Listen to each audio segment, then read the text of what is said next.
భారత్లో ఉంటూ పాక్కు అనుకూలంగా పనిచేస్తున్నందుకు ఇప్పటివరకు హర్యానా పోలీసులు 6గురిని అరెస్ట్ చేశారు.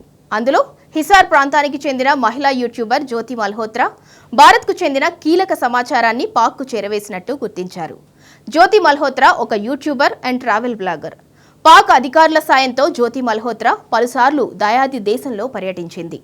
వాట్సాప్, టెలిగ్రామ్, స్నాప్చాట్ వంటి మెసేజింగ్ ప్లాట్ఫామ్స్లో దేశ భద్రతకు ముప్పు తెచ్చే సమాచారం ఆమె పాక్కు చేరవేసిందని అధికారులు పేర్కొన్నారు. 2023లో పాక్కు వెళ్లిన బృందంలో తనను కూడా ఎంపిక చేశారని, అప్పుడు ఇహ్సాన్ ఉర్ రహీం అలియాస్ డానిష్ను కలిశానని ఆమె అంగీకరించినట్లు చెప్పారు. పాక్ నిఘా సంస్థకు చెందిన అధికారితో ఆమె సన్నిహిత సంబంధం కొనసాగించిందని, ఇండోనేషియా కూడా వెళ్లి వచ్చిందని పోలీసులు తెలిపారు. భారత్కు వచ్చిన తర్వాత జ్యోతి మల్హోత్రా డానిష్ అనే వ్యక్తి సూచన మేరకు అలీ అహ్వాన్ అనే వ్యక్తిని కలిసింది.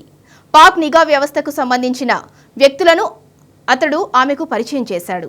ఎవరికీ అనుమానం రాకుండా పాక్ కాంటాక్ట్స్ ని వేరే పేర్లతో తన మొబైల్లో సేవ్ చేసుకున్నట్లు ఆమె అంగీకరించినట్లు సమాచారం. జ్యోతి మల్హోత్రా పాక్కు చేరవేసిన సమాచారం అఫీషియల్ సీక్రెట్ యాక్ట్ ఉల్లంఘన కిందకొస్తుంది కనుక ఆమెను కోర్టు ముందు హాజరుపరిచారు. కోర్టు ఆమెకు 5 రోజుల రిమాండ్ విధించింది.